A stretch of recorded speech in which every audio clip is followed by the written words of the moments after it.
the sun rose blood red over the land of Goshen, as it had risen for 400 years over a people who had learned to measure time not in seasons or festivals, but in the weight of bricks and the sting of the overseer's whip.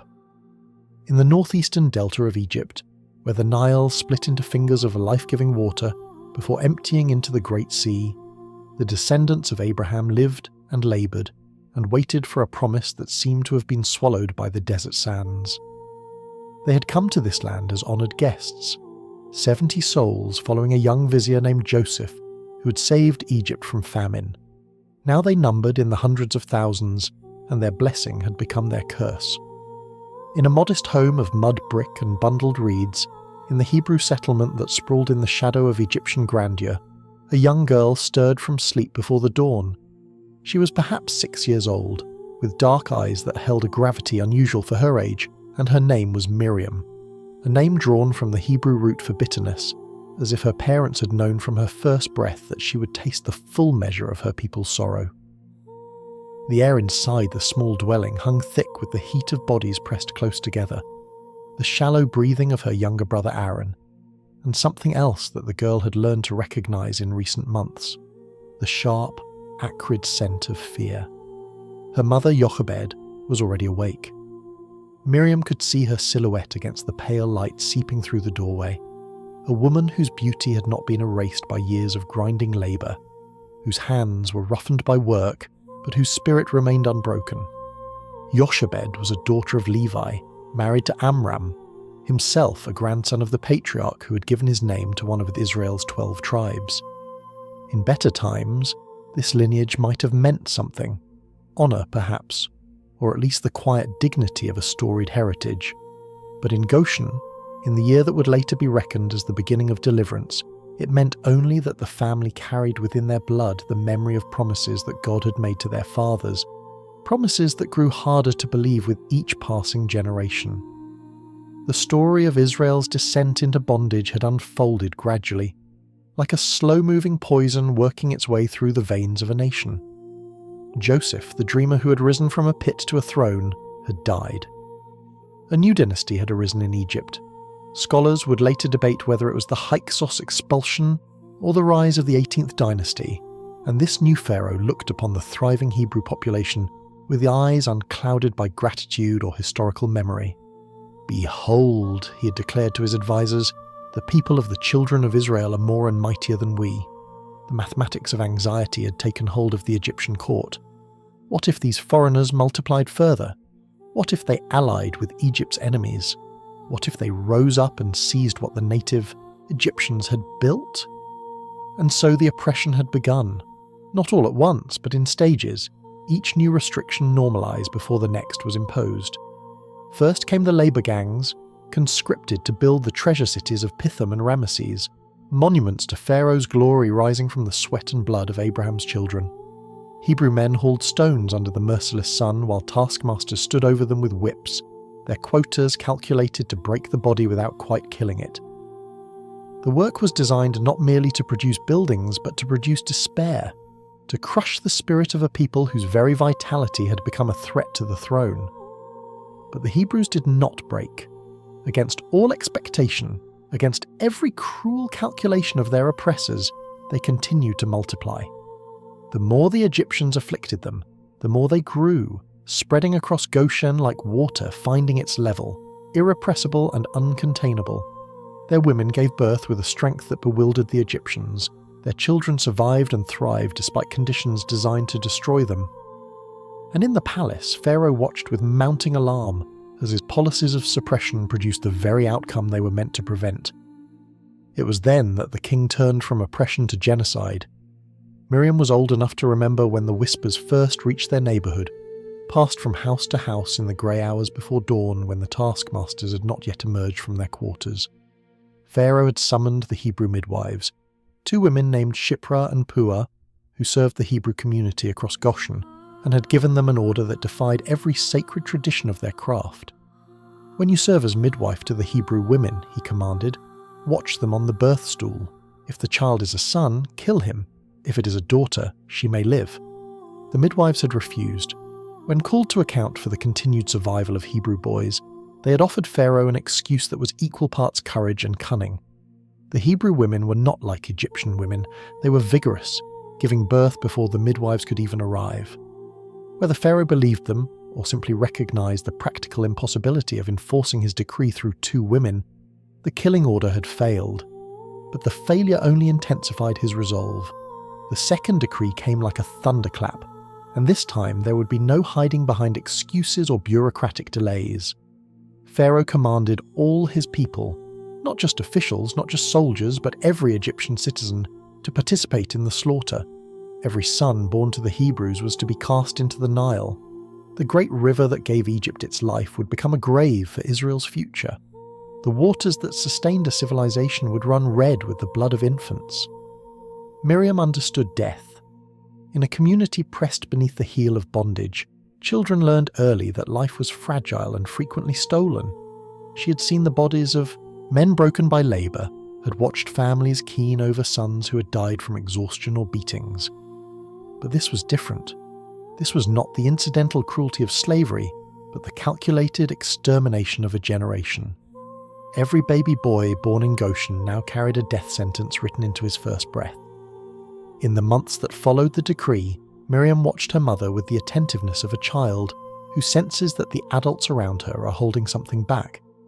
Jochebed moved through her days with the same quiet efficiency she had always shown, grinding grain, hauling water, tending to Aaron, now 3 years old and blessedly past the age of greatest danger. But there were moments when the girl caught her mother pressing a hand to her belly, moments when Jochebed's eyes would drift toward the window, as if calculating distances and risks. And gradually, with the wordless understanding that passes between mothers and daughters, Miriam came to know what her mother was hiding. A new life was growing in Jochebed's womb, and if it was a son, Pharaoh's decree would demand his death. The pregnancy could not be concealed forever.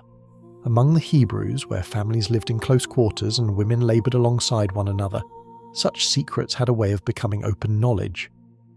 But Jochebed's neighbours were bound to her by ties stronger than fear, the solidarity of the oppressed, the fierce loyalty of those who had only each other. No one spoke of the growing roundness beneath her robes. No one asked questions, and when the time came for the child to be born, the women of the community gathered around Jochebed not with the taskmaster's eyes upon them, but in the deep watches of the night, when even Egypt slept. The labour was swift. Jochebed bit down on a strip of leather to keep from crying out, her body doing the ancient work that bodies had done since Eve first brought forth life in pain. Miriam crouched in the corner of the room, watching with wide eyes as the midwife's hands moved with practiced skill. And then, a thin, warbling cry, and the midwife lifting up her form slick with birth, the cord still connecting mother and child like a rope of flesh. "A son," the midwife whispered, and in that moment, joy and terror became indistinguishable. He was beautiful.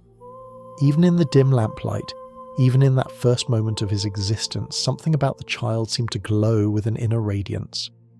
The Hebrew text would later describe him as Tov, good, beautiful, pleasing, the same word used in Genesis when God surveyed his creation and declared it worthy. Jochebed gathered the infant to her breast, and Miriam saw tears streaming down her mother's face, tears that held within them the entire weight of their impossible situation. For what hope was there? Egyptian soldiers patrolled the Hebrew settlements. Neighbours, under threat of punishment for harbouring Hebrew sons, might be compelled to inform. The child's very existence was a capital, crime, and his cries would grow louder with each passing day. But Jochebed did not surrender her son.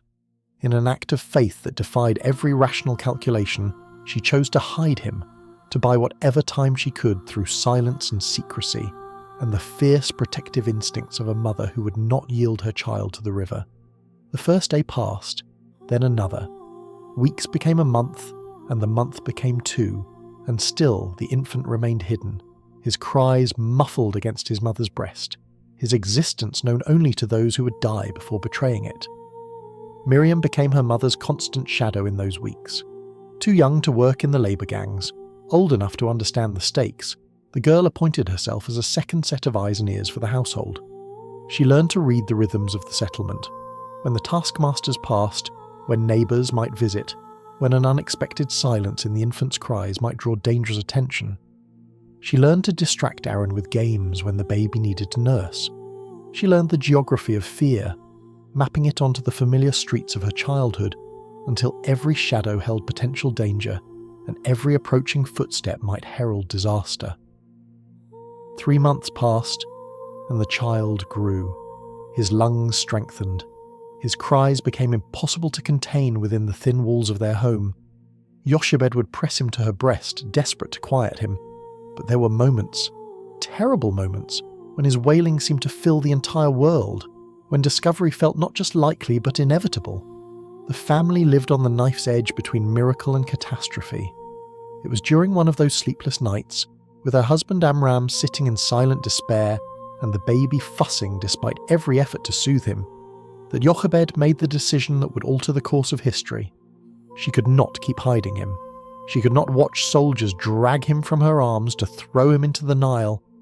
But perhaps there was another way.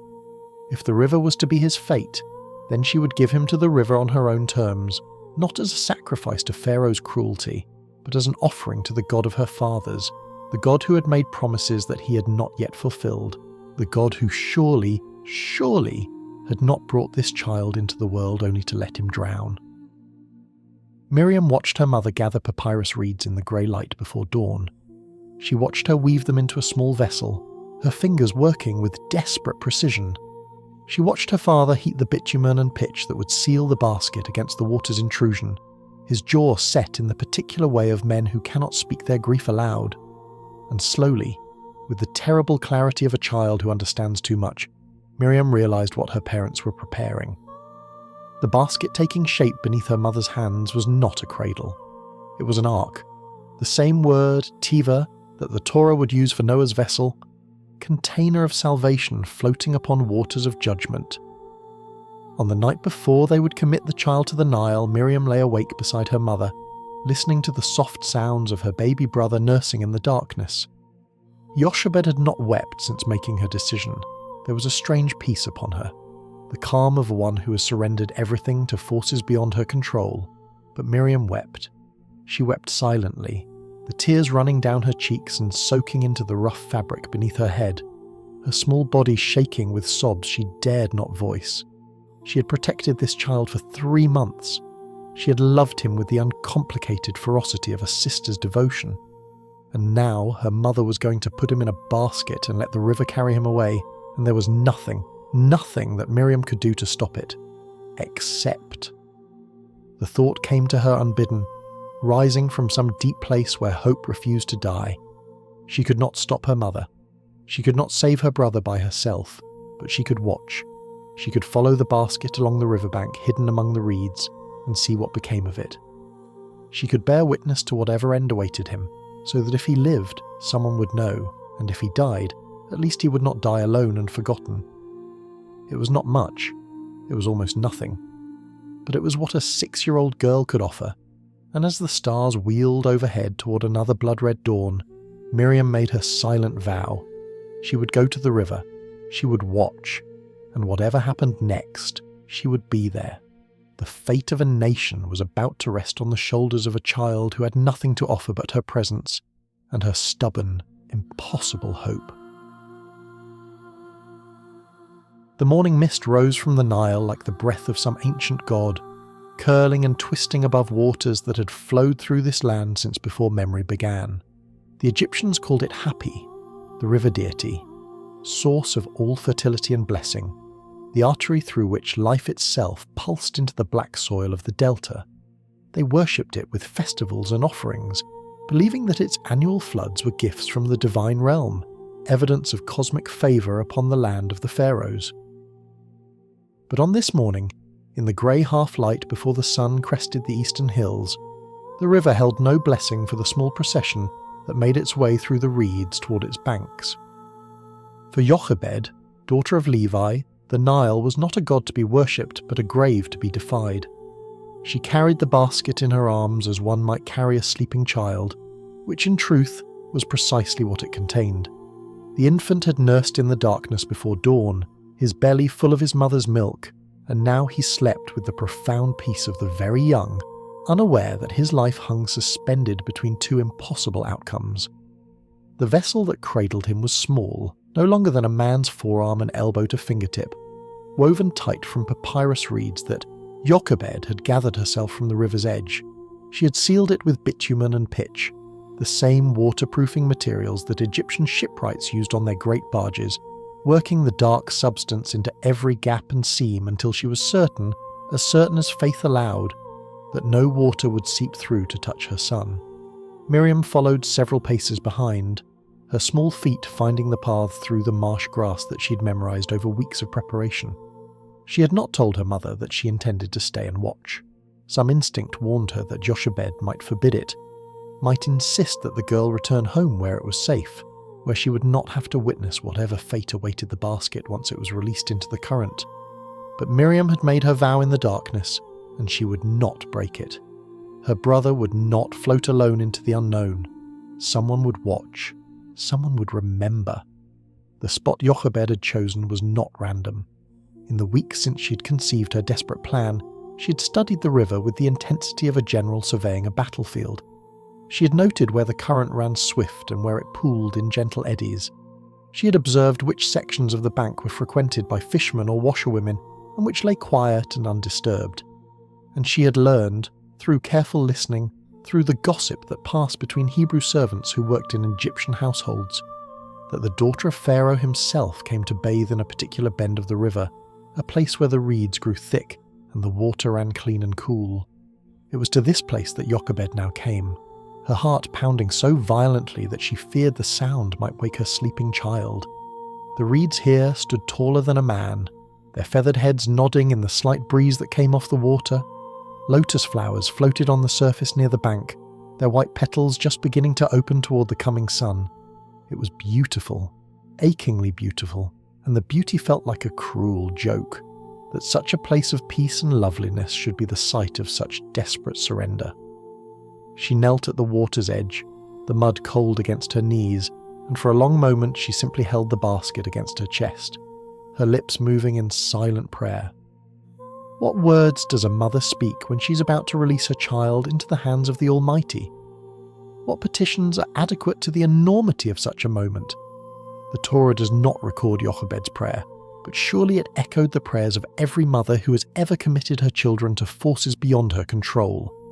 A raw, wordless plea for mercy, for protection, for some outcome that her mind could not imagine but her heart refused to stop hoping for. Then, with a gentleness that belied the violence being done to her own soul, she lowered the basket into the water. The Nile received it, as the Nile received everything, indifferently, inexorably, its current, taking hold of the small vessel and beginning to draw it away from the bank. Jochebed's hands remained extended for a moment, fingers reaching toward the basket as if some part of her could not accept what she had done. Then she withdrew them, pressing them against her mouth to stifle the sob that rose in her throat. She did not look back as she rose and made her way through the reeds toward home. She could not. To look back would be to shatter the fragile shell of faith that was the only thing keeping her upright, keeping her moving, keeping her alive. But Miriam looked. Miriam watched. The girl had concealed herself among the reeds, perhaps 50 cubits downstream from where her mother had released the basket. She had waded into the shallows until the water reached her waist, heedless of the mud that sucked at her feet and the insects that hummed around her head. From her vantage point, she could see the basket clearly, a dark shape against the silver-grey water, rocking gently with the river's rhythm, drifting slowly along the edge of the reed bed where the current was weakest. Inside, her brother had begun to stir, small sounds of waking discontent rising from the vessel like the mewling of a kitten. Time moved strangely in those moments. Later, when Miriam was old and her hair had turned white, and she had seen wonders that would have shattered the mind of the girl in the reeds, she would still remember that morning as the longest of her life. Each heartbeat seemed to stretch into an eternity. Each ripple on the water's surface held the potential for catastrophe or salvation. She watched the basket drift, watched it bump softly against a cluster of lotus stems, watched it spin slowly in a lazy eddy before continuing its journey along the bank. and she prayed.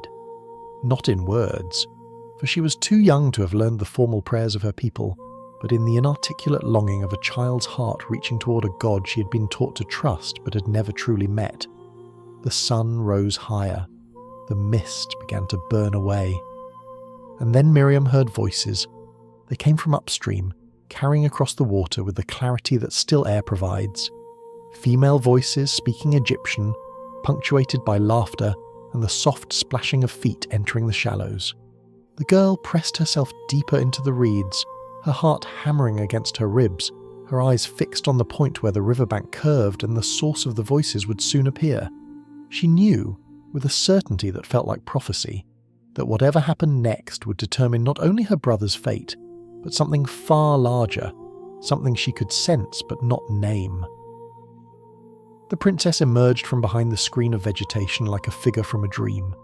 She was young, perhaps 16 or 17 years old, and she moved with the unconscious grace of one who had never known want or fear, or the crushing weight of oppression. Her attendants flanked her, handmaidens carrying linens and oils, servants ready to attend to her every need. Their garments were fine linen nearly transparent in the morning light, and gold glinted at their wrists and throats. They were creatures from another world, these Egyptian women, inhabitants of the same land but separated from Miriam's reality by a chasm wider than the Nile itself. The princess waded into the water, her attendants arranging themselves along the bank to preserve her privacy. The ritual of her bathing had no doubt been performed countless times before, a daily routine of privilege and pleasure. But this morning something interrupted the familiar pattern. The princess paused, her head tilting slightly, her attention caught by something floating among the reeds. "What is that?" she asked, and one of her attendants followed her gaze to where the basket bobbed gently in the shallows, caught in a tangle of lotus stems not far from where the royal party had entered the water. "A basket of some kind, my lady. Shall I have it removed?" But the princess was already moving toward it, curiosity overcoming decorum. She was Pharaoh's daughter, after all. When had she ever been denied anything she wished to examine? Her attendants followed, splashing through the shallows, and Miriam watched from her hiding place as the most powerful young woman in Egypt reached down and lifted the basket from the water. The lid came away, and the infant, awakened now, hungry, frightened by the strange movements and unfamiliar sounds, began to cry. It was not the cry of an Egyptian child. Some quality of the voice, some characteristic of the features that the princess now beheld, made the identification unmistakable. The accounts would later record her words with stark simplicity. This is one of the Hebrews' children. She knew. She understood exactly what she held in her hands. A condemned infant, a violation of her own father's decree, a child who by law should already be dead. The Princess of Egypt stood at a crossroads, and the weight of a nation's future hung upon her choice. Miriam could not breathe. From her hiding place in the reeds, she watched the Egyptian woman gaze down at her brother, watched the play of emotions across that aristocratic face. Surprise, recognition, and then something else. Something that the girl could not have named, but which she recognized instinctively. It was compassion. It was the ancient, irresistible pull that an infant's cry exerts upon the human heart, transcending boundaries of nation and decree and political calculation. The princess looked at the crying child and her heart moved within her. "The poor thing," she murmured, and in those words Miriam heard salvation. But salvation required more than sentiment. The princess could not simply take a Hebrew infant into Pharaoh's palace without explanation. She could not nurse the child herself. Royal women did not perform such functions. She needed a solution, a way to preserve both the child's life and her own, position. And as she stood there in the shallows with the basket in her arms, no solution presented itself. This was Miriam's moment. This was the fulcrum upon which history would turn. The girl did not remember making the decision to move. One instant she was hidden among the reeds, frozen with fear and hope.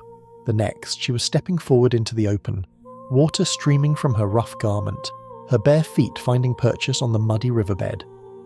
The attendants startled at her appearance, a Hebrew girl emerging from nowhere, approaching the princess without permission or protocol. One of them moved to intercept her, But the princess raised a hand, curious at this strange apparition. Miriam's voice, when it came, was steady. Later she would marvel at this, that a child of 6 or 7, confronting the daughter of the most powerful ruler on earth, could speak without trembling. But in the moment, there was no room for fear. There was only her brother's cry and the chance that flickered before her like a candle flame in a dark room. "Shall I go and call a nurse for you from the Hebrew women?" she asked, "that she may nurse the child for you?" The words were perfect. They offered the princess exactly what she needed, a practical solution that preserved appearances. A Hebrew child required a Hebrew nurse. Who could object to such an arrangement? The infant would be fed, would thrive, and the princess could claim her act of rescue without the inconvenient complications of explaining where the milk came from. It was elegant, it was simple, and it had emerged from the mouth of a child who should have been invisible, who should have remained hidden, who had every reason to flee and none to step forward. The princess looked at the girl, this ragged Hebrew child with river mud on her feet and desperate hope in her eyes, and perhaps she understood more than she let on. Perhaps she recognized that this was no coincidence, that the nurse who would be summoned would not be a stranger. But if she suspected, she gave no sign. "Go," she said. Miriam went. She ran through the reeds and up the bank and along the path she knew so well, her feet barely touching the ground, her lungs burning, her heart soaring.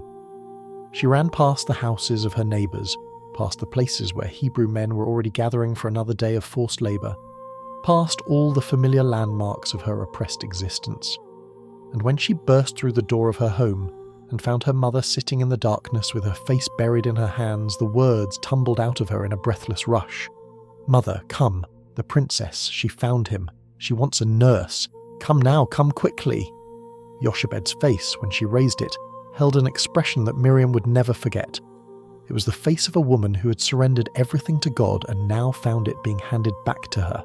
Transformed, impossible, miraculous. She did not ask questions. She did not hesitate. She rose and followed her daughter back through the settlement, back down to the river, back to the place where a princess stood waiting with a crying infant in her arms. The negotiation was brief. The princess looked at the Hebrew woman who appeared before her, no doubt noting the recent fullness of her breasts, the particular way her arms reached for the child. If she drew conclusions, she kept them to herself. "Take this child away and nurse him for me," she commanded, "and I will give you your wages." And so the impossible came to pass. Moses, for this was the name the princess would give him, drawn from the Egyptian word for to draw out, because she had drawn him from the water, was returned to his mother's arms. But now he came with protection. Now he came as the foster son of Pharaoh's daughter, untouchable by the decree that had condemned his generation to death.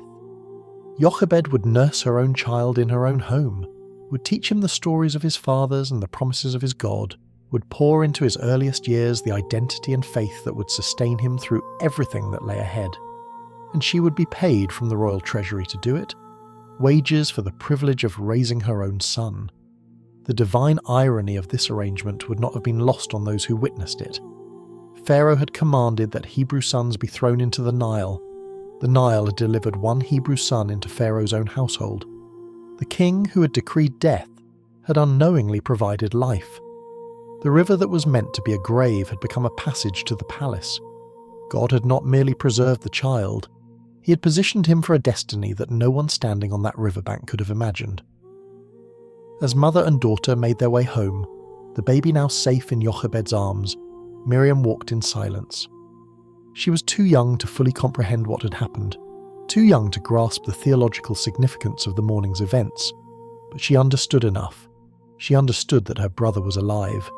She understood that her mother's faith had been vindicated. And she understood in some deep place beyond words that she had played a part, that her watching, her waiting, her single moment of courage had helped turn the tide of death into a current of deliverance. The girl who had stood in the reeds that morning would grow into a woman who would stand beside this brother at the edge of another sea, leading a nation in songs of triumph. But that lay decades in the future. For now there was only the warmth of the sun on her face, the sound of her mother's quiet weeping, and the knowledge that sometimes, Even the smallest voice can speak the words that change everything. A sister's bravery had become the first thread in a deliverer's story, and though the tapestry was far from complete, the pattern had begun to emerge. The years that followed were unlike any Miriam had known before, shot through with a strange and fragile joy that she had not thought possible under Egypt's shadow. Her brother had come home, not as a fugitive to be hidden, but as a child under royal protection, his existence sanctioned by the very household that had decreed his death. And for a precious handful of years, the small dwelling of Amram and Jochebed became a sanctuary where hope was permitted to grow alongside the boy who embodied it. In the ancient Near East, children were typically weaned between the ages of 3 and 5, and Jochebed guarded every day of this period as a merchant guards his most precious cargo. She understood what the princess could not have known when she handed over the infant, that these early years were not merely a matter of physical nourishment, but of spiritual formation. A child's identity takes root in the soil of his first memories, and Jochebed was determined that her son would know who he was before he was swept into the glittering world of Pharaoh's court. Miriam watched her mother pour everything into those years. In the evenings, after the labour of the day was done and the settlement had grown quiet, Jochebed would gather her children close and speak to them of things that Egyptians had never heard, of a God who had no image and needed no temple, who had spoken to their father Abraham beneath the stars of Mesopotamia and made promises that spanned generations. She told them of Isaac, the son of laughter, born to parents too old for childbearing, and of Jacob, who had wrestled with an angel and received a new name. She recounted the story of Joseph, their own ancestor, who had been sold into slavery by his brothers but raised to glory by the hand of God, who had saved Egypt and welcomed his family into this very land. And always, woven through the stories like a golden thread, was the promise, the assurance that God had not forgotten his people, that their sojourn in Egypt was not the end of the story, that deliverance would come. The boy Moses absorbed these stories with an intensity that sometimes frightened his sister. Even at 2 and 3 years old, he would sit motionless while their mother spoke, his dark eyes fixed on her face, his small body utterly still. There was something different about him, something that set him apart from other children his age, a quality of attention, a depth of perception that seemed to belong to someone far older. Miriam had watched him from the moment of his birth, had witnessed God's hand moving to preserve him against impossible odds, and she had come to believe that her brother was marked for something extraordinary. But what that something might be, she could not imagine. Aaron, now approaching 7 years old, responded to their mother's teachings with enthusiasm and questions, eager to learn the prayers and traditions of their people. He was a good boy, cheerful and talkative, blessed with a facility for language that would one day make him the spokesman for a nation. But even Aaron seemed to sense that his younger brother occupied a different category altogether. The two boys played together, as brothers do, but there were moments when Aaron would fall silent and simply watch Moses, as if recognizing something in him that defied ordinary understanding. The day came, as Jochebed had always known it would, when the princess sent for the child. He was perhaps 5 years old enough to be weaned, old enough to begin the education that would transform him from a Hebrew infant into an Egyptian prince. The messenger who arrived at their door was polite but implacable. The princess's request was not a request at all, but a summons. Moses was to be brought to the palace, where he would take his place in the household of Pharaoh's daughter and receive the training befitting his new station. Miriam stood in the corner of the room as her mother prepared her brother for the journey. Jochebed's hands were steady as she washed his face and dressed him in the finest garment their poor household possessed, but her eyes betrayed the storm within. She was losing him, not to death, as she had feared, but to something that might prove equally final. The boy she'd nursed and taught and loved would enter a world utterly foreign to everything she had instilled in him. He would learn the wisdom of the Egyptians, would sit at the feet of priests and scribes, would be schooled in arts and sciences that Hebrew slaves could never access, and somewhere in that glittering education, would he forget who he truly was? "Remember," Jochebed whispered to him as she held him one last time, her lips close to his ear. "Remember who you are. Remember whose son you are. Remember the God of your fathers." Moses nodded solemnly with that uncanny gravity that characterized him even as a young child, and then he was gone, carried away in a royal litter, disappearing into a future that his family could not follow. The household felt empty after his departure. Amram threw himself into his labour with renewed grimness, as if physical exhaustion could drown the ache of separation.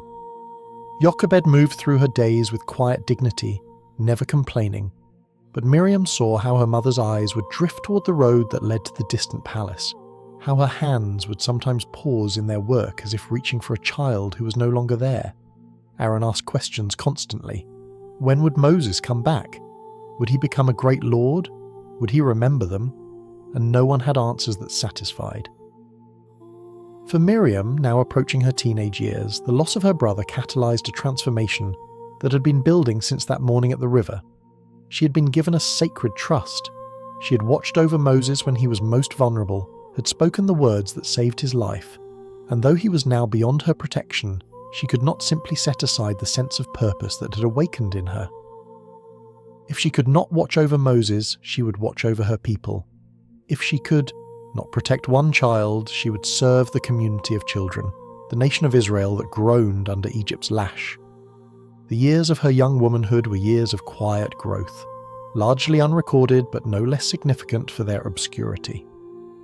Miriam learned the skills that Hebrew women passed from generation to generation: the grinding of grain and the drawing of water, the weaving of cloth and the tending of gardens. She learned the songs that mothers sang over their children and the laments that wives sang over their dead. She learned to read the moods of the settlement, to sense when despair was deepening and when hope needed rekindling. And gradually, almost imperceptibly, she became someone to whom others turned, a voice of encouragement in dark times, a keeper of the old stories, a reminder that God had made promises he would surely keep. Jewish tradition would later recognize her as a prophetess even in these early years, suggesting that she possessed a gift for speaking words that cut through confusion and illuminated truth. Whether or not she experienced formal prophetic visions, there can be no doubt that Miriam developed a spiritual authority among the Hebrew women that complemented her mother's gentler influence. She was the girl who had stood in the reeds. She was the sister of the child the Nile had spared. In a community desperately searching for signs of hope, she became a living reminder that God could intervene in impossible situations. Meanwhile, Moses was becoming someone else entirely. The education of an Egyptian prince in the New Kingdom was among the most comprehensive in the ancient world. Moses would have learned to read and write in hieroglyphics and hieratic script, mastering a literature that spanned centuries. He would have studied mathematics and astronomy, medicine and law, military strategy and administrative practice. The Book of Acts, written centuries later, would summarize his formation with a phrase that hints at its thoroughness. Moses was learned in all the wisdom of the Egyptians and was mighty in words and deeds. He was no mere ornament of the court, no pampered royal pet. He was being groomed for leadership, equipped with every tool that civilization could provide. But the court was also a crucible of competing interests, a web of intrigue where royal favour could shift without warning, and yesterday's prince could become tomorrow's exile. Moses navigated these treacherous waters for 4 decades, 40 years of privilege and education, 40 years of watching his adopted grandfather or uncle command an empire built on the backs of his true kinsmen. However thoroughly he had absorbed Egyptian learning, however completely he might have appeared to belong in the palace, the teachings of his mother had taken root too deeply to be erased. He knew who he was, he remembered. The chasm between Moses' 2 identities grew wider with each passing year. In the palace, he was a prince, surrounded by luxury, addressed with deference, included in the councils of power. But when he looked out from the palace walls, he could see the labour gangs in the distance, Hebrew men hauling stones under the merciless sun, Hebrew backs striped with the marks of the overseer's whip. They were his people. Their God was his God. And increasingly, as he moved through his 30s and into his 40th year, the contradiction became unbearable. Miriam heard rumours, as everyone in Goshen heard rumours. The Hebrew prince had been seen visiting the labour sites. He had been observed watching the workers with an expression that was difficult to read. Was it pity? anger, shame. The gossip passed from house to house, growing more elaborate with each telling, but beneath the speculation lay a kernel of hope that refused to die. Perhaps the boy from the Nile had not forgotten. Perhaps the education of the Egyptians had not erased the teaching of his mother. Perhaps, deliverance was coming. Then came the day when everything shattered. Moses, now 40 years old, had gone out to observe his brethren at their labours. What he witnessed on that particular day was nothing unusual. An Egyptian overseer beating a Hebrew slave, the casual brutality that had become normalised over generations of oppression. But something in Moses snapped. The accumulated weight of 40 years of contradiction, of living between two worlds while belonging fully to neither, reached a breaking point. He looked around, saw that no one was watching, and struck the Egyptian dead. Then, in a futile attempt to conceal his crime, he buried the body in the sand. The news spread through Goshen like fire through dry grass. The prince had killed an Egyptian. The prince had defended a Hebrew slave. The prince, their prince, the boy from the river, had finally chosen a side. Miriam heard the whispers and felt her heart surge with something between terror and exultation. Was this the beginning? Had Moses decided to throw off his Egyptian identity and lead his people to freedom? But the next day brought only disillusionment. Moses had tried to intervene in a dispute between two Hebrew men, and one of them had thrown his crime back in his face. "Who made you a ruler and judge over us? Do you intend to kill me as you killed the Egyptian?" The words were devastating, not only because they revealed that Moses' secret was no secret at all, but because they exposed the fundamental problem with his position. He had no authority among his own people. He was neither fully Egyptian nor fully Hebrew. He had killed an oppressor, but he had no plan, no mandate, no foundation on which to build a movement of liberation. He was a prince playing at revolution, and his own kinsmen saw through the pretense. When Pharaoh learned of the killing, he sought to execute Moses. The prince who had grown up in the palace, who had been educated at royal expense, who had perhaps even been considered a potential heir to certain positions of power. This prince had revealed himself as a traitor to his adopted people. There was no possibility of clemency, no chance of explaining away the deed. Moses fled. He fled east, into the wilderness of Midian, leaving behind everything he had known, the palace and the court, the education and the privilege, and the people he had tried so clumsily to defend. He simply vanished, swallowed by the desert as completely as if the sands had closed over him. In Goshen, Miriam received the news of her brother's flight with a grief that had no outlet. She could not mourn publicly for a man who was, in Egyptian eyes, a murderer and a fugitive. She could not speak openly of the hopes she had harboured for 40 years, hopes that now seemed as foolish as they were painful. The boy she'd watched over in the reeds, the child she'd helped save from the Nile, the brother she'd believed was destined for something extraordinary.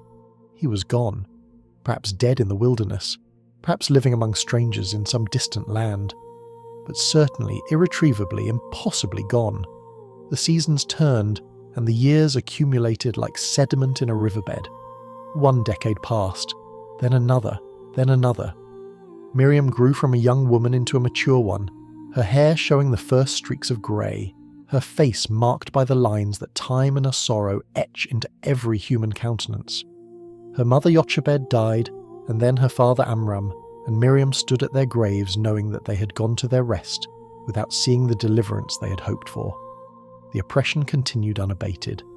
New pharaohs arose to replace the old, but the policies remained the same: labour and quotas, whips and chains, the systematic crushing of a people who refused to be crushed.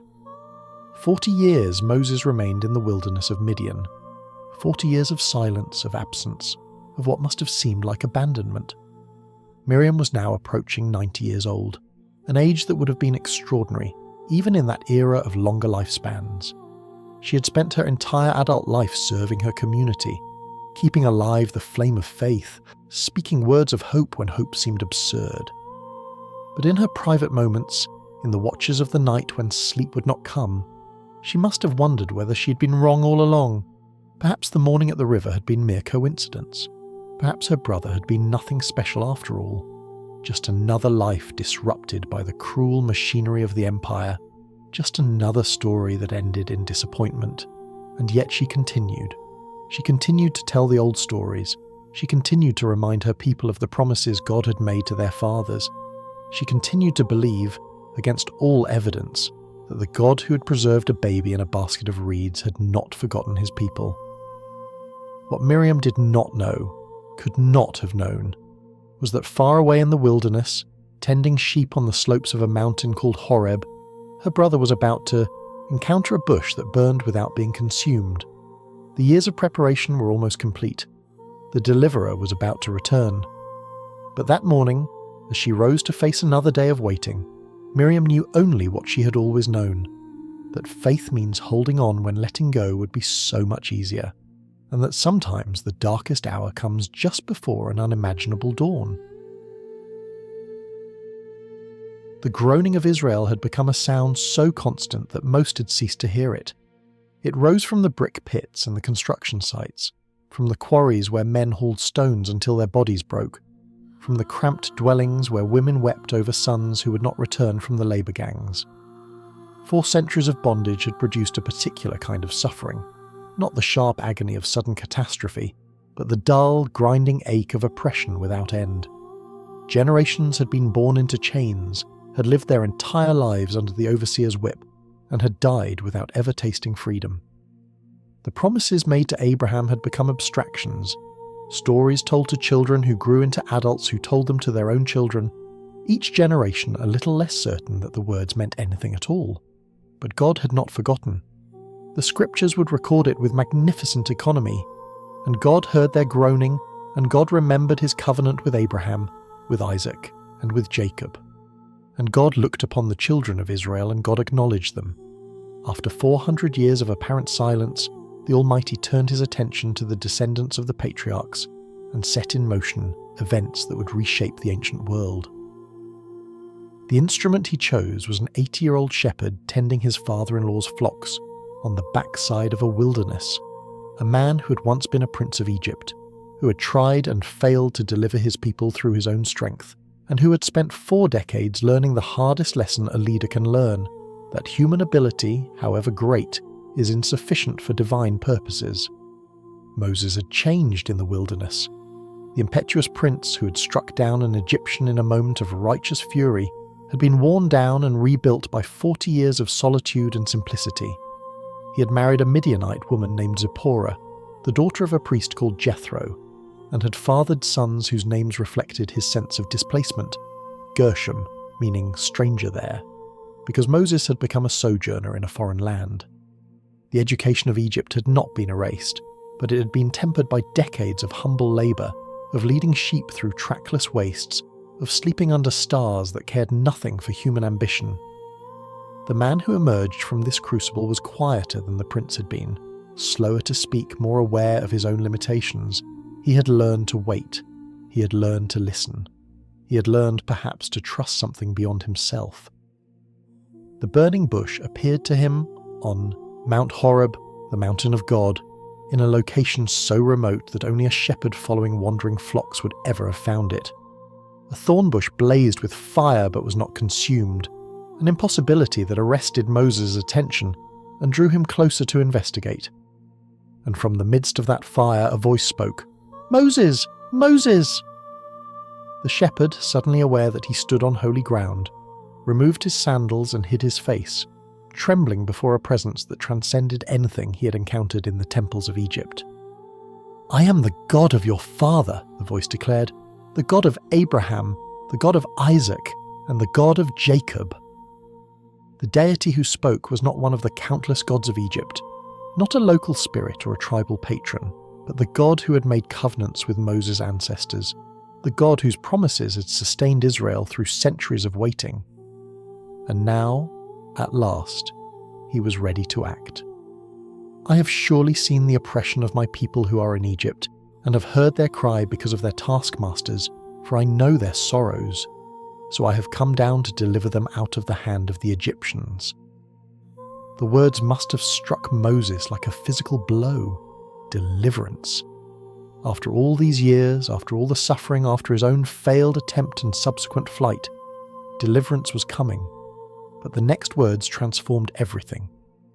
"Come now, therefore, and I will send you to Pharaoh that you may bring my people, the children of Israel, out of Egypt." You. Not an angel, not a heavenly army, not some miraculous intervention that bypassed human agency altogether. You, Moses, the failed revolutionary, the exiled prince, the 80-year-old shepherd who had spent half his life tending another man's flocks in obscurity. God was commissioning him to return to the land he had fled, to confront the throne he had abandoned, to lead a liberation that he had proven himself incapable of achieving. Moses resisted. He resisted with objections that revealed both his genuine humility and his deep reluctance to re-enter the arena where he had failed so spectacularly. "Who am I that I should go to Pharaoh?" he asked. God answered with a promise of presence. "I will certainly be with you." Moses pressed further. "When I come to the children of Israel and say to them, 'The God of your fathers has sent me to you,' and they say to me, 'What is his name?' what shall I say to them?" God responded with a revelation of his essential nature, the great I am who I am, the self-existent one who needed no external validation or explanation. Still, Moses resisted. "They will not believe me," he protested. God gave him signs, a staff that became a serpent, a hand that turned leprous and was healed. Moses tried again. "I am not eloquent. I am slow of speech and slow of tongue." God reminded him that he had made the human mouth and would teach Moses what to say. Finally, stripped of every rational objection, Moses simply begged, "Oh my Lord, please send someone, send, else." The anger of the Lord burned against Moses in that moment, a divine frustration with a servant who could not see past his own inadequacy to the sufficiency of the one who called him. But even in his anger, God provided accommodation. Aaron, Moses' brother, was already on his way to meet him in the wilderness. Aaron could speak well. Aaron would serve as Moses' mouthpiece. Together, the two brothers would confront Pharaoh and demand the release of Israel. In Goshen, Miriam knew nothing of burning bushes or divine commissions. She knew only that her brother Aaron had received a strange prompting, a conviction arising from somewhere deep within that he must travel into the wilderness towards Sinai. Aaron himself could not fully explain it. He was a man of words, not of visions, and the impulse that drove him seemed to come from beyond his own understanding. But Miriam recognized the fingerprints of God on inexplicable certainties. She had lived long enough to know that the Almighty often worked through promptings that defied rational explanation. And so she watched her brother prepare for his journey, her ancient heart stirring with something it had almost forgotten how to feel. When Aaron returned, he was not alone. Miriam saw them approaching from a distance, two figures making their way along the road that led into the Hebrew settlement, their silhouettes dark against the afternoon sun. One she recognized immediately. Aaron, walking with his characteristic gait, his staff in his hand. The other was a stranger, or should have been a stranger. He was old as Aaron, his hair and beard showing the white of advanced years, his frame weathered by decades of desert living. He walked with the careful deliberation of a man who had learned patience from the sheep he tended. And yet, as the distance closed and Miriam could see his face more clearly, something in her chest tightened with recognition. It was not his features that she knew.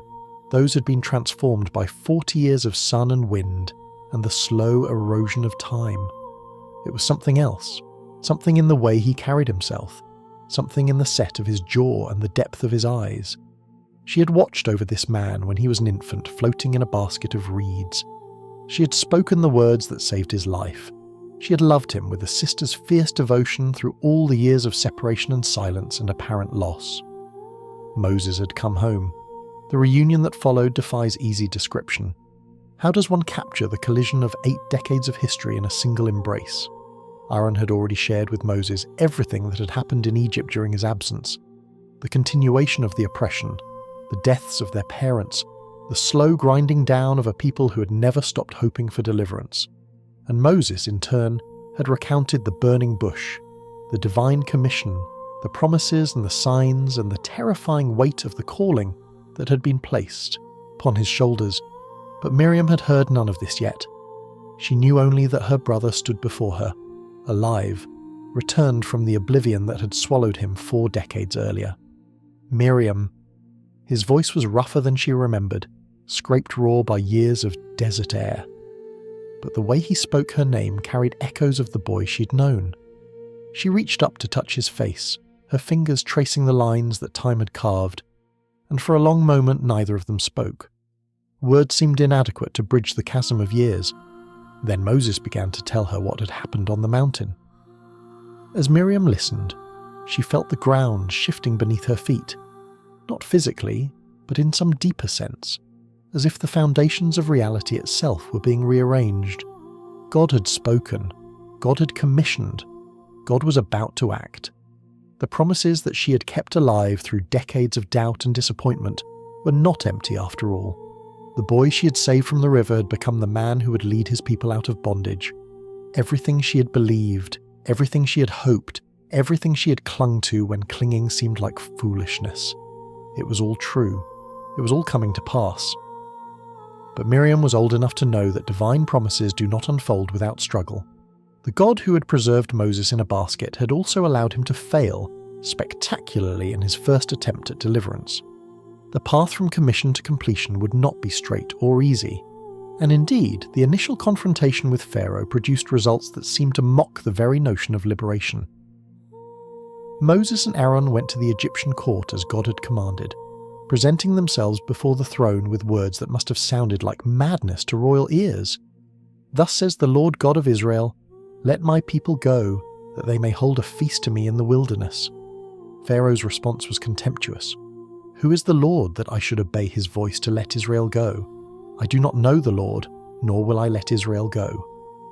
The king of Egypt had never heard of this deity, had no reason to acknowledge his authority, and saw no compelling reason to release a labour force that was essential to his building projects. But Pharaoh did not stop at refusal. In a calculated act of cruelty, he increased the burden on the Hebrew slaves. No longer would straw be provided for their brick-making. They would have to gather their own straw while maintaining the same production quotas. The taskmasters bore down with renewed ferocity. The Hebrew foremen, caught between impossible demands and brutal enforcement, were beaten when the quotas went unmet. And the people, the very people Moses had come to deliver, turned on him with bitter accusations. "May the Lord look on you and judge," the foreman cried when they encountered Moses and Aaron leaving the palace. "You have made us obnoxious in the sight of Pharaoh and in the sight of his servants to put a sword in their hand to kill us." The words cut deeper than any whip. Moses had come offering deliverance, and his coming had only made things worse. The failed revolutionary of 40 years ago had failed again, and this time the consequences fell not on himself, but on the people he was trying to save. Miriam watched her brother stagger under the weight of this rejection. She saw him withdraw to pray, saw the anguish on his face as he wrestled with a God whose ways seemed incomprehensible. "Lord, why have you brought trouble on this people?" Moses demanded. "Why is it you have sent me? For since I came to Pharaoh to speak in your name, he has done evil to this people, neither have you delivered your people at all." It was the cry of a man caught between divine promise and earthly reality, between what God had said and what circumstances seemed to show. But God was not finished. The apparent setback was part of a larger design, a hardening of Pharaoh's heart that would ultimately reveal the Lord's power in ways that a simple release could never have accomplished. "Now you shall see what I will do to Pharaoh," God declared to Moses. "For with a strong hand he will let them go, and with a strong hand he will drive them out of his land."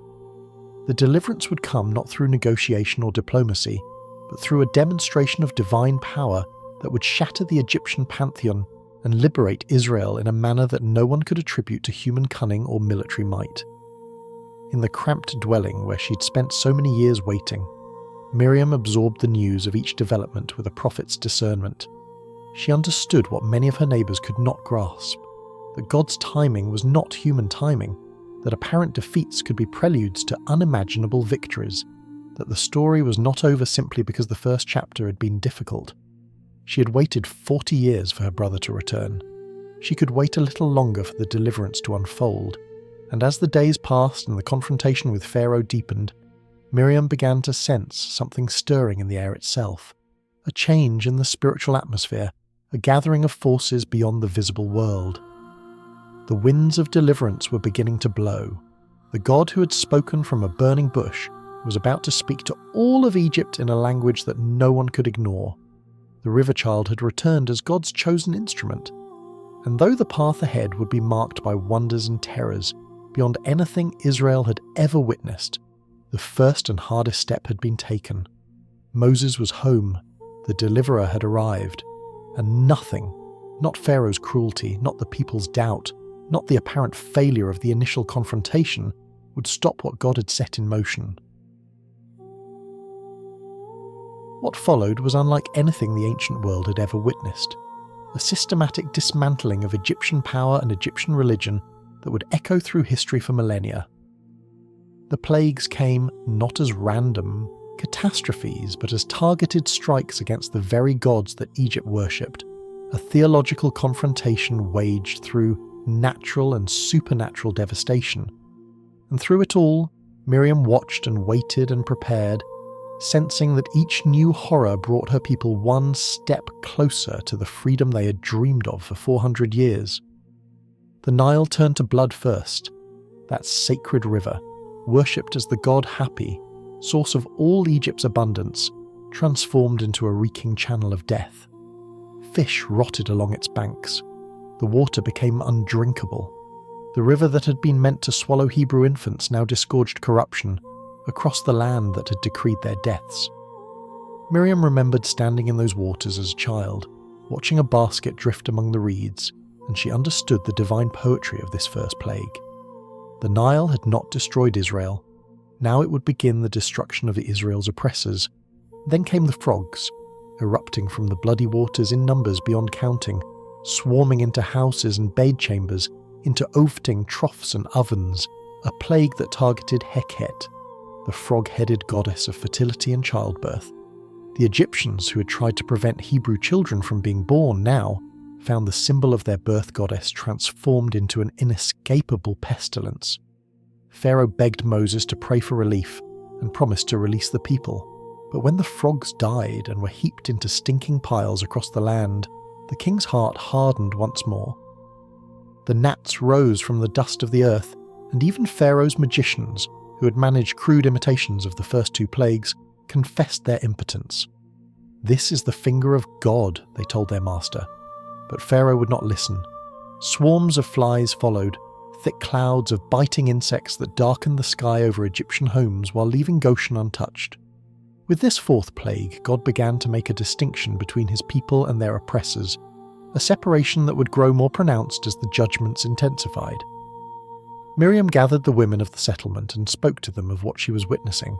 She was old now. Over 90 years had passed since her birth in slavery, but her voice carried an authority that age had only deepened. She reminded them of the promises made to their fathers, of Joseph's dying words that God would surely visit them and bring them up out of this land. She told them to prepare, to ready their households for a departure that might come suddenly, to keep their hearts fixed on deliverance even as the world around them descended into chaos. Some listened with kindled hope, others remained skeptical, their capacity for expectation worn thin by generations of disappointment. But Miriam persisted, speaking the words that prophets speak, words that create the future they describe. The livestock of Egypt perished in a great pestilence. Horses and donkeys, camels and cattle, sheep and goats, while the animals of Israel remained healthy in their fields. Boils broke out on Egyptian bodies, painful sores that afflicted even the magicians so severely that they could not stand before Moses. Hail fell from the sky in a storm of unprecedented violence, mingled with fire that ran along the ground, destroying crops and killing any man or beast caught in the open. The Egyptians who heeded Moses' warning and brought their servants and livestock inside were spared. Those who disregarded the word of the Lord lost everything exposed to the elements. Locusts came next, carried on an east wind, devouring every green thing that the hail had left standing. The land of Egypt, once the breadbasket of the ancient world, was stripped bare. Pharaoh's own servants pleaded with him to release the Hebrews before the nation was utterly destroyed, but the king's heart remained stone. And then, for 3 days, darkness covered Egypt, a darkness so thick it could be felt, a darkness that paralyzed the nation while the children of Israel had light in their dwellings. Ra, the sun god, supreme deity of the Egyptian pantheon, had been blotted out. The theological message was unmistakable. The God of the Hebrews was systematically humiliating every power that Egypt trusted. 9 plagues had fallen, and still Pharaoh refused. His stubbornness had moved beyond mere politics into something darker, a hardening of heart that the scriptures attribute both to his own choices and to divine action, a mystery of human will and divine sovereignty that theologians would debate for centuries. But regardless of the mechanism, the result was clear. Pharaoh would not yield, and so God prepared a 10th and final plague, a horror so absolute that it would break the back of Egyptian resistance once and for all. Moses announced it with words that echoed Pharaoh's own decree from decades earlier. "Thus says the Lord, about midnight I will go out into the midst of Egypt, and all the firstborn in the land of Egypt shall die, from the firstborn of Pharaoh who sits on his throne, even to the firstborn of the female servant who is behind the handmill, and all the firstborn of the animals." The king who had ordered Hebrew sons thrown into the Nile would watch death claim his own heir.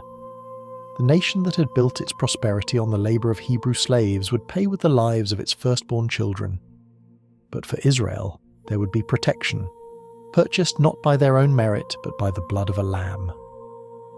The instructions that Moses conveyed to the people were precise and strange, laden with symbolism that would only fully unfold in later centuries.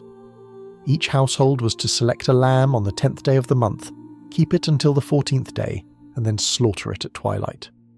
The blood was to be applied to the doorposts and lintel of each house using a branch of hyssop. The meat was to be roasted and eaten that night with unleavened bread and bitter herbs, consumed in haste, with sandals, on feet and staff in hand, ready for immediate departure.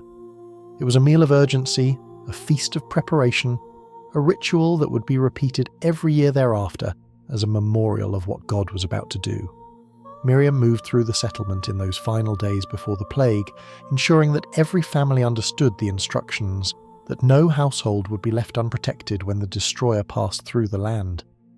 She was not merely a sister now, not merely a keeper of old stories. She was a leader, organising and encouraging and shepherding her people through the most terrifying and hopeful night of their existence. The years of quiet faithfulness, of speaking hope into despair, had prepared her for exactly this moment. The evening of the 14th day arrived, and across Goshen, Hebrew families gathered behind blood-marked doors. Miriam sat with her brothers in whatever dwelling they shared, the roasted lamb before them, the bread unleavened because there had been no time for it to rise, the bitter herbs recalling the bitterness of their bondage. Outside, the darkness was absolute, the kind of darkness that had covered Egypt for 3 days, now concentrated into a single night of judgment. They ate in silence, straining to hear what was happening beyond their walls, barely daring to breathe. At midnight, the silence shattered. The sound that rose from Egypt that night defied description, a collective wail of grief erupting from every quarter, from palace and hovel alike, from the chambers of Pharaoh himself to the cells where prisoners languished in dungeons. There was not a house in Egypt where someone was not dead. The firstborn of the land, from the heir to the throne to the child of the lower servant, had been struck down in a single hour. 400 years of Hebrew suffering could not be weighed against Egyptian loss, but in that moment the scales of justice tipped with terrible finality. Before the night was over, Pharaoh summoned Moses and Aaron. The king who had asked, "Who is the Lord that I should obey his voice?" now knew exactly who the Lord was. "Rise, go out from among my people," he commanded, his voice ragged with grief. "Both you and the children of Israel, and go, serve the Lord as you have said. Also take your flocks and your herds as you have said, and be gone, and bless me also." The last words were a broken plea from a broken man, a request for blessing from the very people he had oppressed, an acknowledgement that their God possessed power his own deities could not match. The exodus began before dawn. 600,000 men on foot besides women and children, perhaps 2 million souls in total, poured out of Goshen in a river of humanity that dwarfed anything the ancient world had seen. They carried with them the silver and gold and clothing they had requested from their Egyptian neighbours, plunder extracted without a single sword being drawn, wages for 4 centuries of unpaid labour. They drove there, flocks and herds before them. They carried unleavened dough in kneading bowls wrapped in cloth upon their shoulders, and mixed among them was a great multitude of others, Egyptians and foreigners, who had witnessed the plagues and concluded that the God of Israel was worth following, whatever the cost. Miriam walked among the women, her aged legs carrying her forward with strength that seemed borrowed from some source beyond herself. Around her, mothers clutched children, wives supported husbands weakened by years of brutal labour. Young women stared wide-eyed at a world suddenly transformed. They were leaving. After 400 years, they were actually leaving. The songs that Miriam had kept alive through decades of darkness were about to become reality. God led them not by the shortest route, the way of the Philistines that hug the Mediterranean coast, but by a circuitous path toward the wilderness, toward the Red Sea, toward a confrontation that would seal their deliverance with an unmistakable demonstration of divine power. A pillar of cloud went before them by day, a pillar of fire by night, visible signs of the presence that guided their steps. They were not wandering, they were being led. Behind them, Pharaoh's grief was curdling into rage. What had he done? What had he been thinking? The entire labour force of his building projects was walking away into the desert, carrying Egyptian wealth, leaving Egyptian fields untended and Egyptian construction sites abandoned. The shock of his son's death gave way to the cold calculations of power, and the king who had finally released Israel began to pursue them with 600 choice chariots, and all the other chariots of Egypt, his army thundering across the delta toward the fleeing slaves. The Israelites saw them coming. Trapped between the Egyptian army and the waters of the Red Sea, they turned on Moses with the bitter recriminations of people who had never fully believed that deliverance was possible. Because there were no graves in Egypt, have you taken us away to die in the wilderness?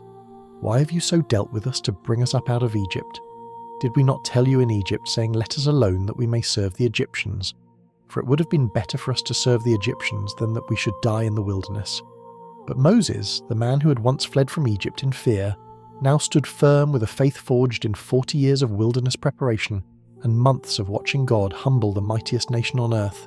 "Do not be afraid," he told the people. "Stand still and see the salvation of the Lord, which he will accomplish for you today. For the Egyptians whom you see today, you shall see again no more forever.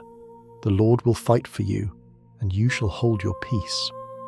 What happened next would be remembered as long as human beings told stories of divine deliverance. Moses stretched out his hand over the sea, and the Lord caused the sea to go back by a strong east wind all that night and made the sea into dry land, and the waters were divided. Walls of water rose on either side, impossibilities made tangible, physics suspended by the word of the Creator. And between those walls, on ground that should have been seabed, the children of Israel walked across on dry land. Miriam walked through that corridor of suspended water, with tears streaming down her face. She had stood in the Nile as a child, watching a basket that held her infant brother. She had spent 90 years dreaming of deliverance that never seemed to come. And now she was walking through the sea itself, walls of water towering above her, the presence of God so thick in the air that every breath felt like inhaling the divine. The girl who had watched by the river had become a woman walking through waters that parted at her God's command. The Egyptians followed, chariots and horsemen plunging into the corridor between the waves, convinced that what had worked for the Hebrews would work for them. But God looked down on the army of Egypt through the pillar of fire and cloud and troubled them, clogging their chariot wheels, throwing their ranks into confusion. And as the last Israelite stepped onto the far shore and the Egyptian army floundered in the midst of the sea, Moses stretched out his hand once more. The waters returned. Dawn broke over a transformed world. The sea that had parted now lay still, its surface dotted with the wreckage of Pharaoh's army, chariots and bodies, the shattered remnants of a power that had seemed invincible. Not one Egyptian soldier survived. The nation that had enslaved Israel for 4 centuries had been broken in a single night, drowned in waters that God's people had walked through untouched. And Miriam, prophetess and sister, took a timbrel in her hand. She was over 90 years old. She'd watched and waited and believed when belief seemed like madness. She'd kept the songs of her people alive through decades of darkness. And now, standing on the shore of deliverance, she did what she had been born to do. All the women went out after her with timbrels and with dances, and Miriam answered them with words that would echo through eternity. "Sing to the Lord, for he has triumphed gloriously. The horse and its rider he has thrown into the sea." The watcher of the river had become the singer of deliverance. The girl who had stood trembling in the reeds now led a nation in worship on the far side of impossibility. And in that moment, as the sound of timbrels and women's voices rose toward heaven, Miriam stepped fully into the role that God had been preparing her for since the morning she followed a basket into the Nile. She was Israel's first worship leader, their prophetess, their mother in faith, and the song she sang that day would never be forgotten. The euphoria of deliverance faded faster than anyone could have imagined. Within 3 days of crossing the Red Sea, the children of Israel found themselves in the wilderness of Shur, where the water was bitter and undrinkable, and the complaints began to rise like heat from the desert sand. Within 6 weeks, the entire congregation was murmuring against Moses and Aaron, convinced that they had been brought into the wilderness to die of hunger. The God who had parted the sea and drowned the Egyptian army seemed, in the harsh light of daily survival, less immediately relevant than the empty ache in their bellies and the thirst that cracked their lips. This was the reality of leadership that Miriam now inhabited, not the triumphant moment on the seashore, but the grinding, thankless work of guiding a nation of former slaves through a landscape that offered no easy sustenance. The wilderness was not merely a geographic transition between Egypt and the Promised Land. It was a crucible designed to transform a people who had known nothing but bondage into a nation capable of covenant relationship with God.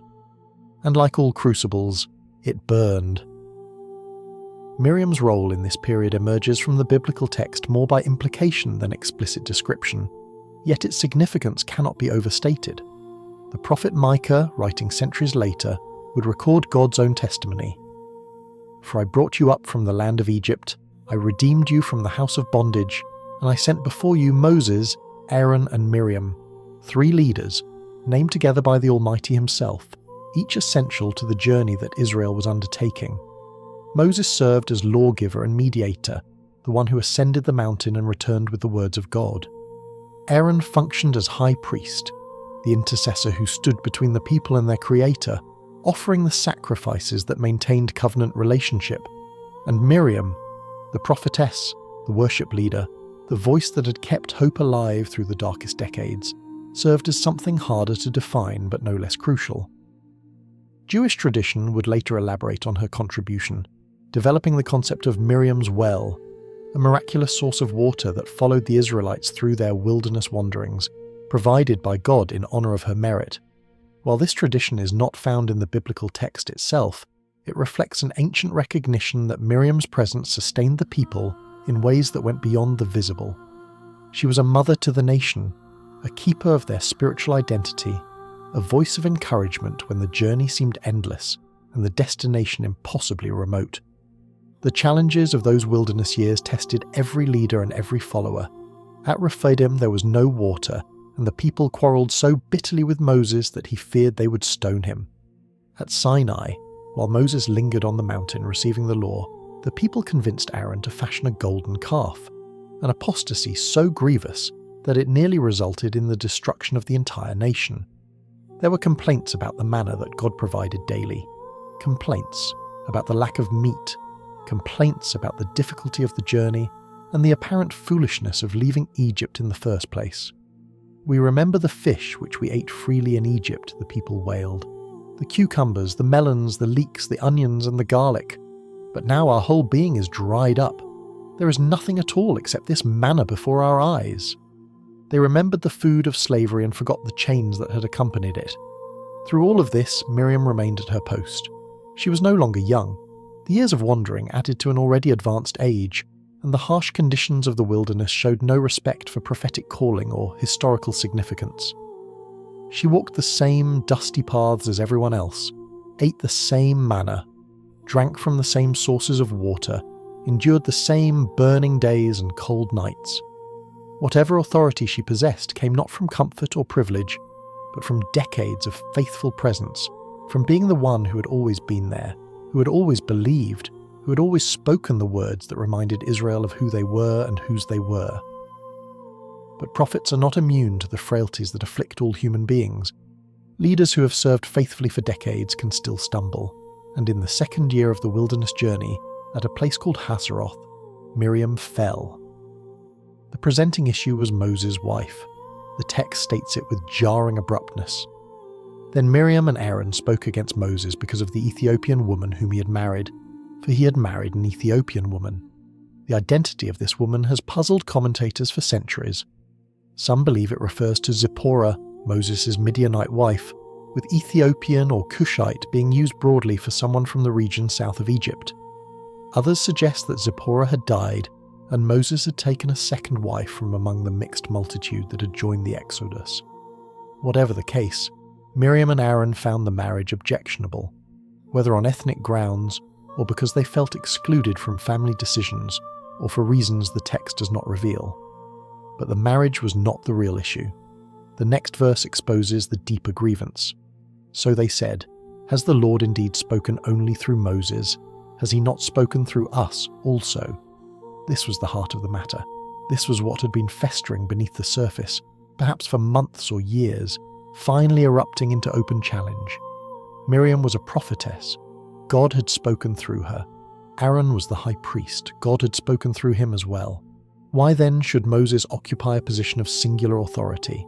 Why should his word carry more weight than theirs? Were they not equally called, equally gifted, equally essential to the leadership of Israel? The complaint was not entirely baseless. Miriam had been receiving divine communication since childhood, according to Jewish tradition. She had led the nation in worship at the defining moment of their deliverance. She had served faithfully for nearly a century, asking nothing in return, seeking no recognition beyond the privilege of service. Aaron had stood beside Moses before Pharaoh, had spoken the words that Moses was too tongue-tied to speak, had served as the intermediary between his brother and the people. Both of them had legitimate claims to prophetic authority. Both of them had earned the right to be heard. And yet, and this was the crux of the matter, God had established Moses in a unique position. The relationship between God and Moses was unlike any other prophetic relationship in Israel's history. Other prophets received visions and dreams, communications mediated through symbols and images that required interpretation. But Moses spoke with God face to face as a man speaks to his friend. Moses alone had ascended Sinai and entered the thick darkness where God dwelt. Moses alone had received the law directly from the divine hand. Whatever Miriam and Aaron had experienced, and their experiences were genuine, they had not experienced what Moses had experienced. Their challenge to his authority was, at its root, a challenge to the divine ordering of Israel's leadership. God's response was immediate and devastating. Suddenly the Lord said to Moses, Aaron and Miriam, "Come out, you three, to the tabernacle of meeting." The summons came without warning, interrupting whatever conversation or confrontation had been underway.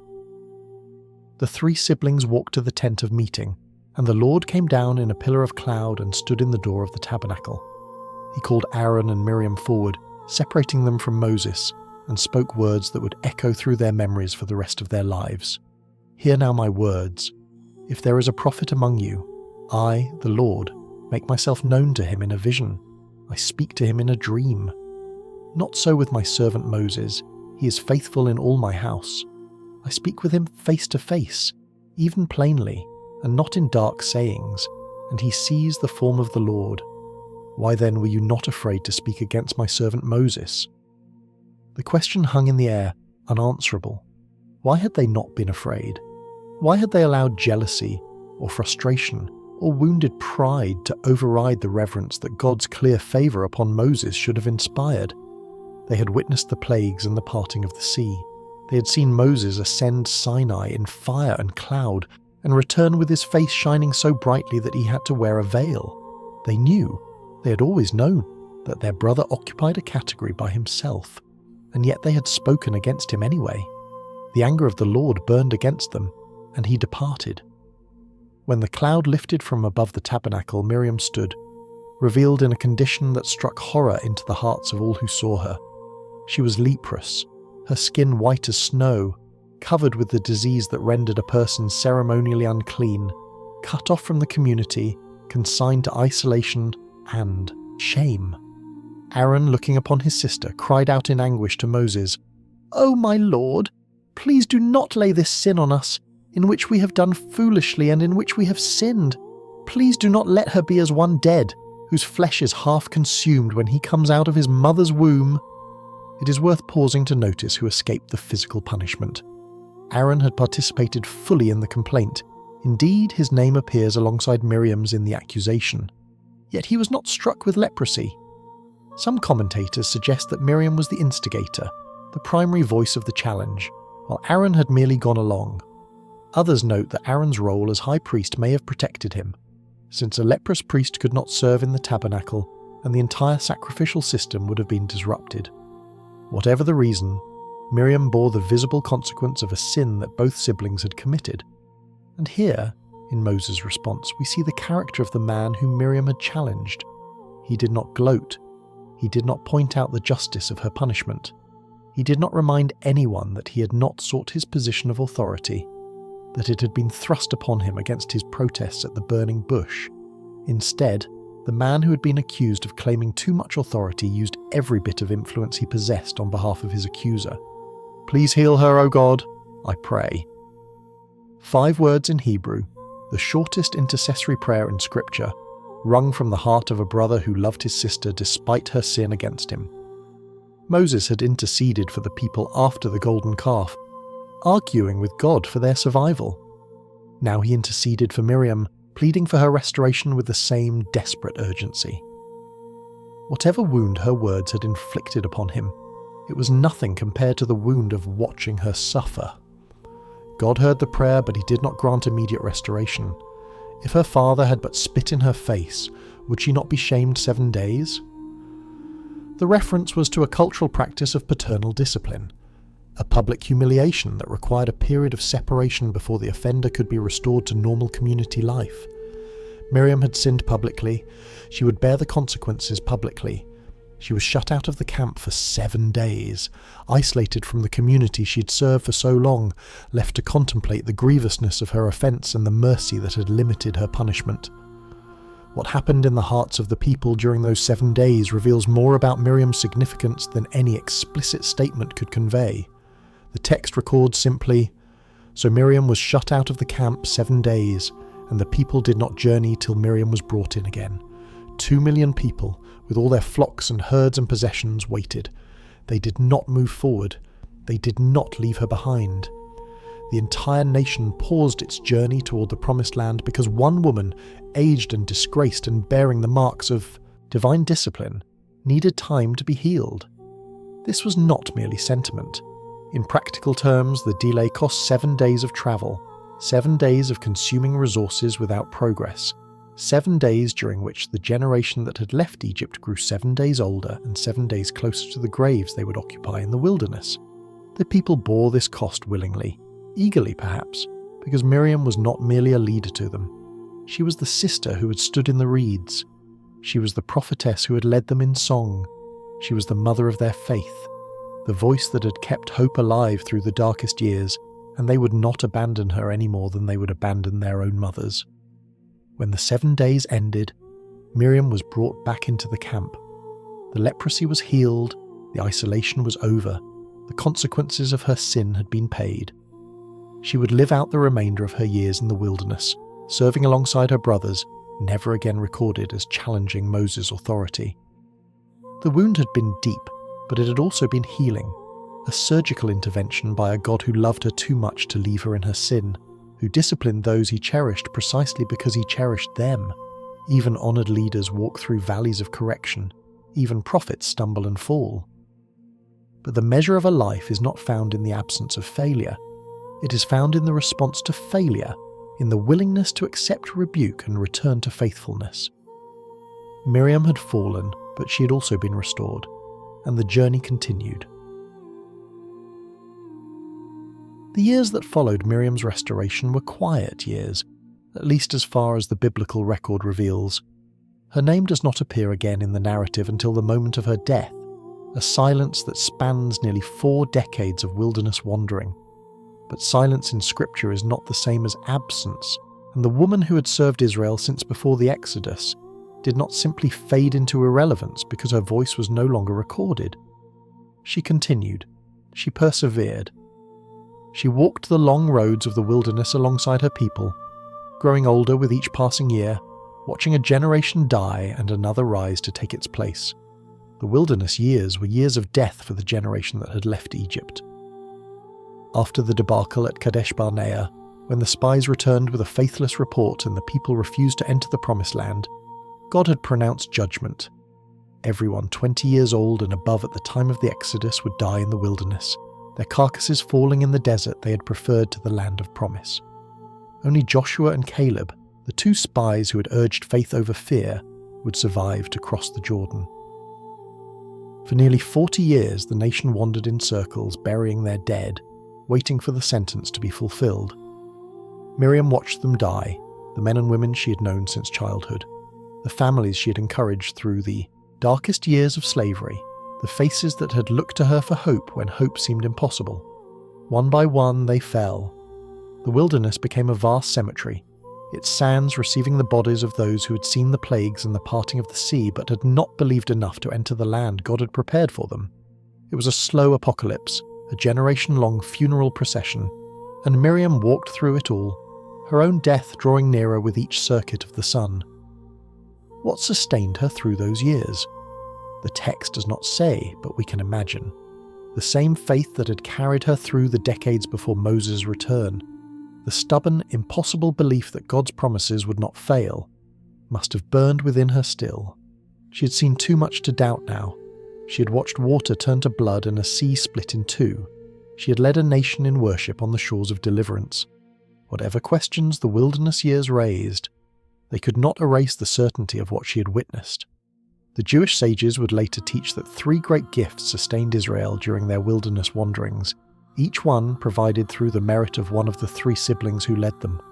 The manna that fell each morning came through the merit of Moses. The clouds of glory that protected them from the desert sun and guided their journeys came through the merit of Aaron. And the water that sustained them, the miraculous provision that kept 2 million people and their livestock alive in an arid wilderness, came through the merit of Miriam. This teaching, preserved in the Talmud, reflects an ancient recognition that Miriam's contribution to Israel's survival was as essential as that of her more famous brothers, even if it was less visible. The tradition of Miriam's well developed from this understanding. According to rabbinic literature, a miraculous rock accompanied the Israelites through their wanderings, producing water wherever they camped, rolling alongside them as they travelled from place to place. This well existed because of Miriam, her righteousness, her faith, her decades of service to her people. It was a fitting symbol for a woman whose life had been so intertwined with the water.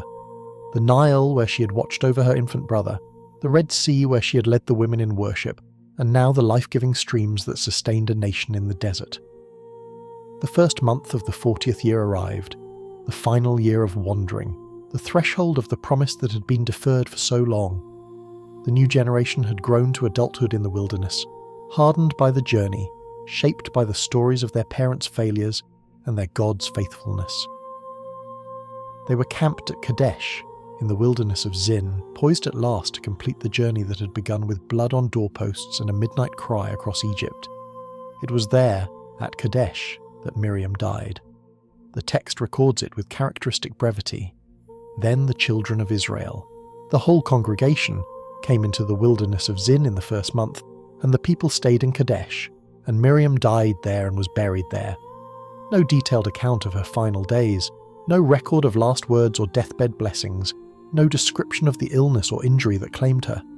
Simply this: Miriam died there and was buried there. After perhaps 130 years of life, after watching over a deliverer and leading a nation and enduring discipline and serving faithfully through decades of wandering, the prophetess was gathered to her fathers. The absence of a recorded mourning period has troubled some readers. When Aaron died later that same year, The text notes that all the house of Israel mourned for him 30 days. When Moses died on Mount Nebo, the people wept for him in the plains of Moab for 30 days. But for Miriam, no such period is mentioned. Some scholars see this as evidence of her diminished status after the incident at Hazeroth. Others view it as an editorial omission, the kind of gap that inevitably appears in ancient records. Perhaps the most charitable reading is simply that the text, in its economy, focused on what happened next rather than on the mourning that surely took place. And what happened next was a crisis that seemed to confirm the rabbinic tradition about Miriam's well. The very next verse after recording her death states, "Now there was no water for the congregation." The juxtaposition is striking. Miriam dies and immediately the water fails. Whether one takes this as literal cause and effect or as symbolic association, the message is clear. Something essential to Israel's sustenance had departed with the prophetess. The woman whose life had been bound up with water from her earliest days had, in her death, revealed just how much her presence had meant. The water crisis at Kadesh would become the occasion of Moses and Aaron's own fatal failure. Commanded to speak to a rock and bring forth water, Moses instead struck it twice in anger, taking credit for the miracle and failing to honour God as holy in the eyes of the people. For this sin, both brothers were barred from entering the Promised Land. Within months of Miriam's death, Aaron too would die on Mount Hor, his priestly garments transferred to his son Eleazar, and Moses, after leading the people to the edge of Canaan and delivering his final addresses, would ascend Mount Nebo and breathe his last within sight of the land he would never enter. All three siblings died in the wilderness. All three, the lawgiver, the priest and the prophetess, were gathered to their people before the promise was fulfilled. They had brought Israel out of Egypt, through the sea, across the wilderness, to the very border of Canaan. But they would not cross over. The generation of the Exodus, even its greatest leaders, belonged to the wilderness. The conquest would fall to those who came after. There is something profoundly human in this pattern, something that speaks to the nature of calling and legacy. Miriam had done what she was born to do. She had watched over a deliverer when watching was all she could offer. She had spoken words of courage when courage was in desperately short supply. She had led worship when worship burst spontaneously from hearts overwhelmed by deliverance. She had accepted discipline when discipline was needed, and she had returned to faithful service when restoration was granted. Her life was not a failure because she did not enter Canaan. Her life was a triumph because she fulfilled the role that God had assigned to her in the generation that was hers. To reflect on Miriam's story is to trace the transformation of a single life across nearly a century and a half of history. She began as a child of slavery, born into a world that offered her people nothing but bricks and quotas and the overseer's whip. She became a watcher, a young girl crouching in the reeds with her heart pounding, guarding an infant in a basket because guarding was the only thing she could do. She grew into a keeper of hope, the voice that reminded Israel of God's promises through decades when those promises seemed like cruel jokes. She emerged as a worship leader, the prophetess with the timbrel, the woman whose song gave voice to a nation's joy on the far side of impossibility. She stumbled as a wounded leader, brought low by pride and jealousy, struck with the visible marks of divine displeasure. And she finished as a faithful servant, restored and quiet, walking the final years of wilderness, wandering with the same perseverance that had marked her entire life. The watcher became the worshipper, the protector became the prophetess, the sister became a mother to a nation's hope. These transformations did not happen in spite of her humanity, but through it. Through her fears and her courage, her failures and her faithfulness, her moments of transcendent worship and her seasons of painful correction. Miriam was not an angel or a superhuman figure. She was a woman, as flawed and finite as any woman who has ever lived, and God used her anyway. This is perhaps the most enduring legacy she left behind, the testimony that God can use ordinary people to accomplish extraordinary purposes. Miriam possessed no special powers. She had no army, no political authority, no wealth or worldly influence. What she had was presence, the willingness to show up, to watch, to wait, to speak, to sing, to serve, to endure. She stood in the reeds when standing was required. She stepped forward when stepping forward could have cost her life. She lifted her voice when voices were needed to lead a nation in praise, and when she fell, she accepted the consequences and returned to the path of faithfulness. The book of Hebrews, in its great catalogue of faith, does not mention Miriam by name. It speaks of Moses and the Passover and the crossing of the Red Sea, but the prophetess who participated in all of these events remains unnamed. Perhaps this is fitting. Miriam's faith was never about recognition or fame. It was about faithfulness in the place where God had stationed her. She did not need her name inscribed in the honour roll of faith to have lived a life of faith. Her legacy was written not in words, but in the deliverance of a nation, in the life of a brother who might have drowned without her intervention, in the worship that rose from the shores of the sea because she picked up a timbrel and began to sing. The wilderness of Zin still exists, a harsh and unforgiving landscape where the wind scours the rocks and the sun beats down without mercy. Somewhere in that wilderness, in a grave that no one can now identify, lie the remains of a woman who changed the course of history. She was the daughter of slaves, the sister of prophets, the first woman called a prophetess in the scripture.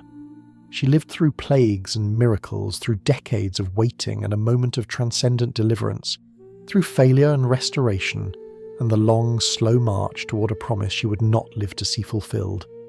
Her name meant bitterness, drawn from the bitter circumstances of her birth. But her life became a sweetness to her people, the sweetness of hope maintained against all odds, of faith persevering through the darkest nights, of worship rising from the ashes of despair. She had tasted the full measure of her people's sorrow, but she had also tasted the joy of their deliverance. And in the end, that joy was stronger than the sorrow, as it always is for those who trust in the God who keeps his promises. Miriam, the river watcher, Miriam, the prophetess, Miriam, the singer of deliverance. The reeds along the Nile still grow where she once stood trembling, a child with nothing to offer but her presence and her prayers. The waters still flow past the place where a basket floated toward destiny, and the echoes of her song still resound wherever people lift their voices to praise the God who triumphs gloriously, who throws the horse and rider into the sea, who hears the groaning of his people and comes down to deliver them. A girl who once stood in the reeds became a pillar of Israel's journey, and her story, the story of courage and faith, of watching and waiting, of falling and rising again, continues to speak across the centuries to everyone who has ever wondered whether their small faithfulness could possibly matter in the grand sweep of God's purposes. It can, it does, it did. Sing to the Lord, for he has triumphed gloriously.